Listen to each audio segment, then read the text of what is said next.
30년간 수천 명의 마지막 길을 함께한 장례 명장이십니다. 우리 유재철 장례 지도사님을 모셔봤습니다. 아유, 안녕하세요. 반갑습니다. 안녕하십니까. 반갑습니다. 직접 좀 인사를 좀 해주시죠.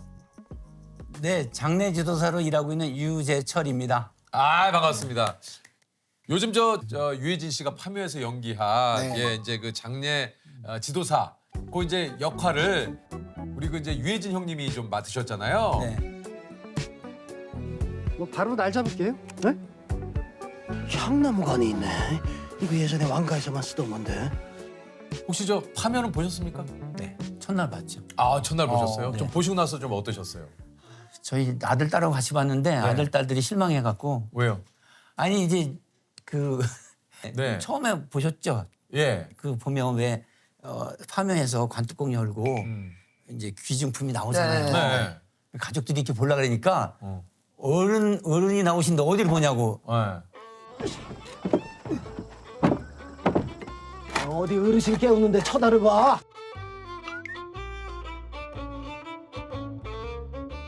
그러잖아요. 그리고 이걸 여기다 넣잖아요. 네. 원래 안 그러시니까. 아, 그쵸. 그러니까 원래 안 맞아요, 맞아요. 근데 그걸 그러니 우리 아들, 딸이 아니 우리 아버지가 너무 그래요. 그러니까 예를 들면 그러니까 이제 그런 장면이 영화 속에 나오니까 네. 좀 이제 우리 장대 선생님께서 좀 보기 민망했다.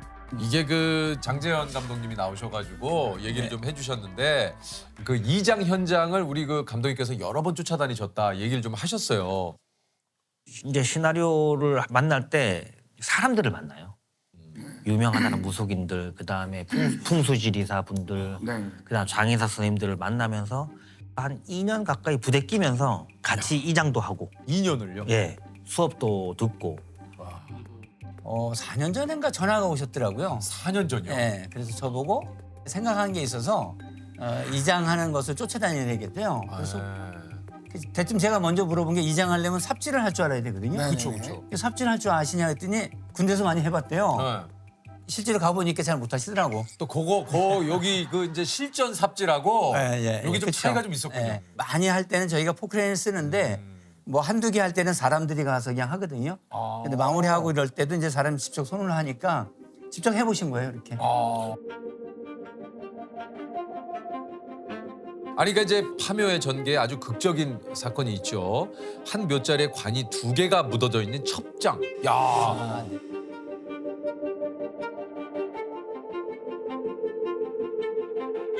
저도 이거를 이번에 알았어요. 그러니까 말 그대로 이제 이게 첩이라는 게 이게 서로 겹쳐져 있다라는 뜻 아닙니까? 이제 어떤 재벌집에서 의뢰가 들어와서 저희가 이제 갔는데 보통 저희가 3m, 4m 정도를 이제 폭으로 파거든요. 근데 거기는 한 2m 정도가 된 것 같아요. 한 2m 정도를 파고 내려가서 이제 관뚜껑을 열고 거기는 유골을 다 모셔서 나왔어요. 작업을 다 끝나고 올라오려고 그러는데 한쪽 흙이 무너지더라고요. 한쪽 흙이요. 네, 그러면서 그쪽에 관이 살짝 보이더라고요.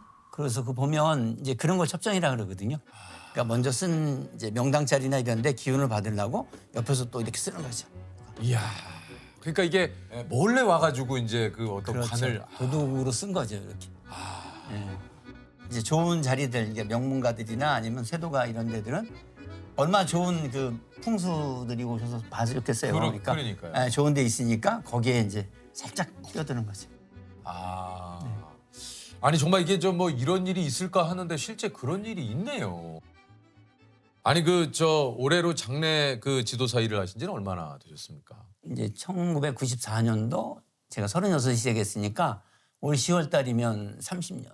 30년. 야. 네. 산소를 정리한 거 이런 것들 따지면 그것도 한 4,000개 정도 되는 것 같은데요. 네. 우리 장례 지도사님께서 역대 대통령들의 그 장례도 좀 치르셨다고요. 네. 아니 이게 어떻게 좀 전 대통령 분들의 그 장례를 맡게 되신 겁니까? 잠자고 있는데 이제 한 사람이 깨우더라고요. 1시쯤에 새벽 1시에 뉴스에 자막이 떴다는 거예요. 최계 대통령 서거. 예. 근데 제가 바로 일어나더니 그냥 세수만 딱 하더니 가방 들고 나가더래요. 갑자기 그 새벽에? 그래서 서울대병원에 그냥 간 거죠. 연락을 받으신 게 아니고? 아니 그냥 갔어요. 그냥 가서 왜 가셨어요? 제가 그때는 이제 한 13년 차 정도 되거든요. 근데 그때쯤이면 대한민국에 좀 큰 스님들 영결식이라든가 장례 이런 걸 제가 거의 다 했어요. 그래서 일반인들 장례는 뭐 몇십 명, 몇백 명이시겠지만 뭐 기본적으로 몇천 명, 몇만 명이 오시거든요. 막상 이제 대통령이 이제 서거하셨다니까 제가 뭔가 할 일이 있겠더라고요. 그러니까 왠지 모르지만 그런 일이 있을 수도 있겠다 해서 가신 거구나. 그래서 가서 제가 이제 비서들한테 얘기를 하니까 비서님들이 자기들 이제 정신이 없는데 대통령 장례는 이제 27년 만에 이제 돌아가셨는데 그때 장인사도 없어지시고 그 담당자들이 다 이제 바뀐 거죠. 처음이잖아요. 27년 만이니까. 아, 그렇구나. 그러니까 누군가가 해야 되는데 제가 할 수 있다고 그랬더니 그랬더니 뭐 당연히 뭐 그러니까 27년여간 우리 대통령께서 돌아가신 적이 없기 때문에 네. 이런 어떻게 보면 좀 국가적인 또 이 장례식이잖아요. 그러니까 이런 큰 장례식을 뭔가 진행할 그래서 이제 장례 지도사님께서 하시게 된 거군요. 아니 처음 그 장례 지도사를 어떻게 시작을 하신 겁니까? 제가 어렸을 때 한 10살 때 저희 작은 형님이 돌아가셨어요. 맨날 붙어 있던 사람이 갑자기 없어진 거예요. 물어봐도 누구 답을 잘 안 해주시고 어머니도 굉장히 슬퍼하시니까 더 여쭙지도 못하고. 그래서 어렸을 때 굉장히 죽음에 대해서 생각을 많이 했었던 것 같아요. 그러고 제가 젊었을 때 뭐 너무 어렸을 때 아무 세상 모르고 사업이란 거 시작했다가 잘 안 됐어요. 그래서 이것저것 하다가 마음 추스리려고 한 게 이제 절에 가서 공부를 하고 친구 따라서 이제 그 장의사를 해갖고 그 친구가 꽤 이제 돈을 많이 벌었어요. 그 당시에요? 네, 그 친구는 이제 저보다 한 3년 먼저 시작했는데 이거는 자본 없이 시작할 수 있고 네 실력만 있으면 언제든지 할 수 있대. 그러면 열심히 하다 보면 영가가 도와줘서 이제 이루어진다 그러더라고요. 이제 거부감 없이 그냥 바로 시작할 수 있을 것 같아요. 네. 이게 27살 때 아파트 방화문 설치 사업을 했다 망했고 당시 절에서 만난 친구가 장의사로 큰 돈을 벌었다길래 시작을 했다. 네.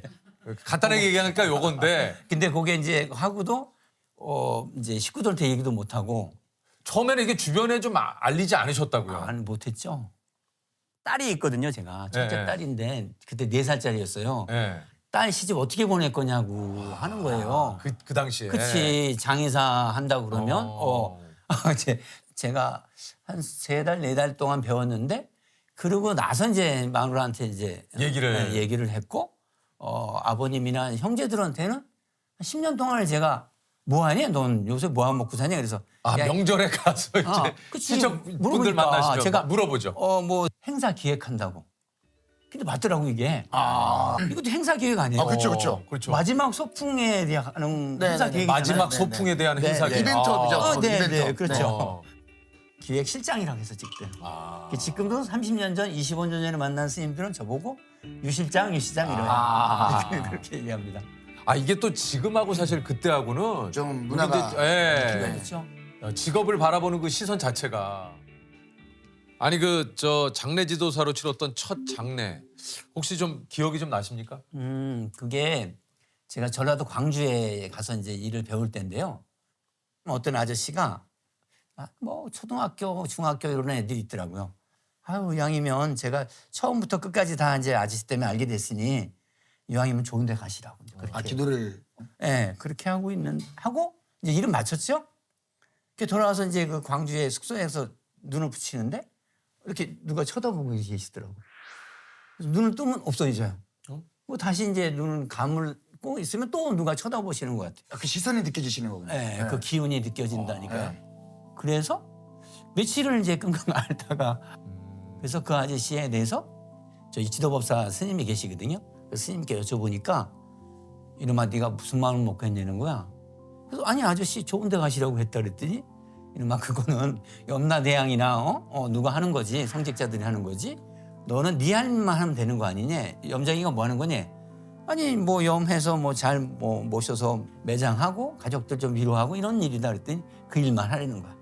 그 사람이 좋은 일을 했으면 좋은 데 갈 것이고 나쁜 일 했으면 지옥 갈 것인데 네가 집착을 하니까 그 영가가 떠나지 않고 네한테 머물러 있는다는 거죠. 아. 그래서 그 얘기 듣고 내가 이제 깨달으니까 그 다음날 그날 자는데 안 떠오르시더라고요. 아.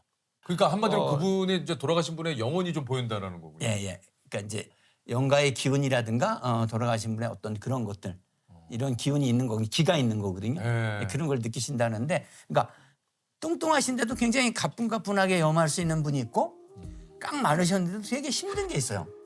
나중에 여쭤보면 돌아가실 때 굉장히 힘들게 돌아가셨대요. 그러니까 죽음을 받아들이는 게 있고 죽음을 못 받아들이시는 분들이 있거든요. 끝까지. 근데 그런 분들인 것 같아요.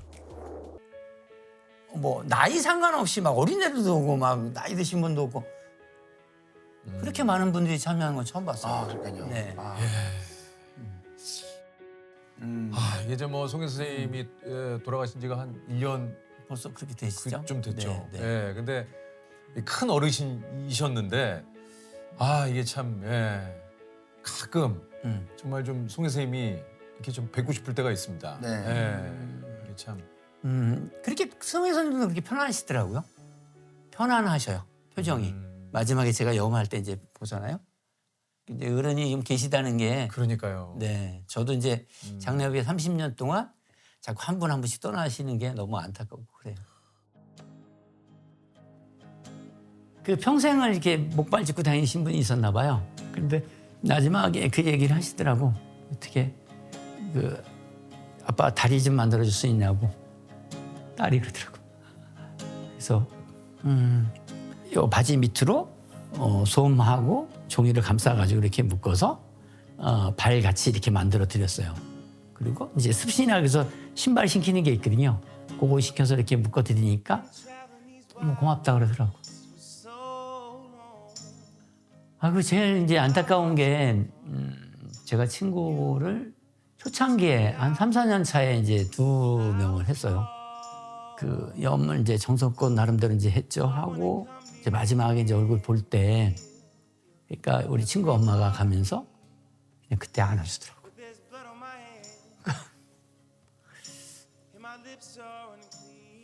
하여튼 그때부터 제가 친구 염하는 거를 안 하려고 했어요. 저도 되게 이제 냉정하게 일을 하거든요. 근데 이건 맨날 같이 뛰어놀고 막 이런 놈들이니까 이게 감당이 안 되더라고요. 힘들더라고요. 힘들더라고요.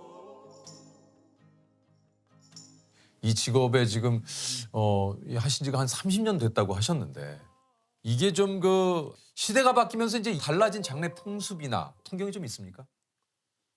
그 뭐 결혼식이나 뭐 돌잔치 같은 데 가면 되게 재밌잖아요. 그렇죠. 그렇게 독특하게 하시려고 하는 것들이 장례 쪽에도 들어오더라고요. 그리고 그 작년에 돌아가신 피아니스트 유이치 사카모토 씨가 본인 장례식장에 틀 플레이리스트를 남겼다고 이렇게 하더라고요. 네. 네. 그 미국이나 일본은 굉장히 자연스럽게 문화들이 많이 녹아 있어요. 노래도 이제 선곡 가수가 있고 아니면 신앙송을 할 수도 있고 그런 것들이 굉장히 많이 자연스럽게 녹아 있죠. 그리고 그렇군요. 고인이 어떻게 살았는지를 거기서 얘기를 해요. 그 자리에서 제가 치른 이제 6분의 대통령이나 큰 스님들 장례뿐이 아니고 일반인들도 다 그렇게 하시는 문화예요. 고인께서 이제 어떻게 사셨는지. 그러니까 저희가 그래서 이제 한 10년 전에 장모님이 돌아가셨어요. 그래서 그때 장모님을 위해서 제가 이제 주관해서 한다고 했어요. 그래갖고 8시에 이제 애도식이란 걸 했어요, 제가. 제가 정했어요. 그리고 그거를 우리 어머니가 이제 뭐 80여 년 동안 살아온 거 쭉 얘기하고 제 아는 지인들이 이제 대금하는 친구들 뭐 신앙송한 선생님, 판소리하는 후배들이 있었거든요. 그 친구들을 하고 그 짧게 뭐 불과 한 25분, 30분도 안 됐거든요. 근데 그걸 지켜본 이제 후배들이나 이제 뭐 친구들이 우리 어머니 아버지 때도 이렇게 좀 해달라든지 꼭 뭐 유명하고 뭐 대통령들 뭐 큰 스님들만 연결식을 하는 게 아니고 일반 사람들도 살면서 얼마나 힘들었어요. 그렇죠. 그 위대한 삶을 살잖아요. 네네네. 그러니까 어머님이 주인공이 되는 그 순수하게 한 30분 동안을 해드렸거든요. 그게 좋으셨었나 봐요. 아니 그 좀 어떤 수천 명의 마지막 길을 배웅을 하시면서 좀 우리 장례 지도사님께서 좀 깨닫게 된 뭐 그런 진리 같은 게 좀 있을까요? 뭐 진리 있죠. 누구나 죽는다는 거. 그렇죠. 근데 일반 사람들은 죽는다는 생각을 전혀 잘 안 하시더라고요. 근데 죽음을 이제 잘 관찰하고 이제 크게 큰일 하신 분이 많죠. 아까 말씀드린 이제 법정 스님 같은 경우 또 그럴 수 있고 미국에 보면 스티브 잡스 같은 경우도 늘상 아침에 나가면서 거울 보고 그랬대잖아요. 내가 오늘 일이 마지막이라면 네가 지금 할 것을 할 것인가 말 것인가. 그걸 갖다가 17살 때부터 했대요. 야. 40여 년 그렇게 했으니까 보통 사람의 몇십 배, 몇백 배 일을 하고 가신 것 같아요. 그건 이제 보통 이제 죽음의 명상이라고 그러거든요.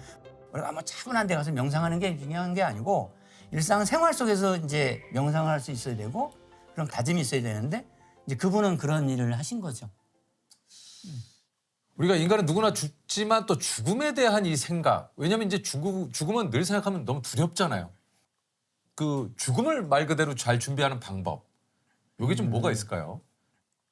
우선 이제 웰다잉이라고 그래서 그런 프로그램이 많이 나와 있어요. 그리고 제가 2002년도에 일본을 갔더니 엔딩 노트라는 게 있더라고요. 엔딩 노트. 엔딩 노트, 마지막의 노트예요.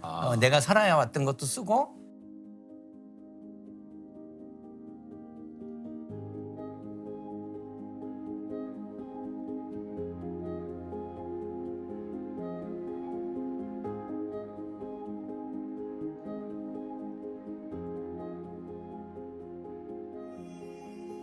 내가 마지막으로 내 마음대로 몸을 움직이지 못할 때 내 자산을 누가 관리해 줄 것인지 내 간병을 하든지 뭐 이런 것들이 있잖아요. 그걸 이제 미리 세세하게 다 그쵸? 미리 적어놓은 그런 거. 것들이 있는 거예요. 그리고 거기에 이제 뭐 심지어는 거기에는 내 장례를 어떻게 치르라는 거 그리고 내가 초대할 사람들 꼭 이 사람 부르지 말라는 명단도 있어요. 거기에 뭐 이제 여러 가지 사람들을 써놓고 필요 없는 사람은 지워 나가는 거예요. 그러면 한두 분이 거기 남겠죠. 그분들한테 평상시에 잘해야 되는 거죠. 인간관계가 틀려진다고 그러더라고요. 네. 보통 이제 장례식장 가면 상주분들 뵈면 네. 선뜻 인사를 드리기가 쉽지 않잖아요. 네. 이게 뭐 위로의 말씀도 드리기가 힘들고 그러니까 예를 들면 뭐 얼마나 상심이 크시겠어요로 인사를 하는 게 맞는 건지 어떤 게 제일 좀 올바른 방법일지 좀 궁금합니다. 제일 좋은 거요? 네. 네. 그냥 눈빛으로 네, 맞아. 그리고 뭐 손을 벌리면 손 잡아주든지 뭐 이렇게 도닥여든지 네, 네. 그게 제일 낫지. 제일 그 장례식장 와서 아버지가 어떻게 돌아가셨대. 그럼 그분 입장에서는 한 번, 두 번이 아니잖아요. 그거 반복하고 얼마나 힘들겠어요. 그리고 그때마다 감정이 치솟을 텐데. 눈빛으로 그쵸? 아니면 뭐 이제 가벼운 예, 악수나. 우리가 이제 말 안 하되 그 무언에 이제 그 말을 할 수 있는 것이 있잖아요. 그게 제일 맞아요, 좋은 것 같아요. 맞아요. 그렇군요. 이 죽음은 어떻게 되는 걸까요? 우리는 늘상 어릴 때도 가끔 생각해 보면 어떠세요? 어떠실 것 같으세요? 글쎄 모르겠어요. 이게 또 그냥 우리가 그냥 뭐 영화나 이런 데서 보듯이 그냥 블랙아웃처럼 그냥 죽게 되면 그냥 딱 끝나는 건지 필름 끊기듯이 아니면 정말 우리가 또 가는 다른 세상이 있는 건지. 여러 가지 뭐 철학적이나 아니면 여러 가지 말씀하시는 분들이 있는데 저는 이제 그 미래에 어떤 영가들이 모여 사는 공간을 이제 지금도 믿는 거고 전생 환생을 한다는 것도 지금 뭐 확신이 있으니까 이제 그런 생각에 의해서 지금 제가 지금 하는 것도 대충 하면 안 되겠구나 이런 생각이 있는 거예요.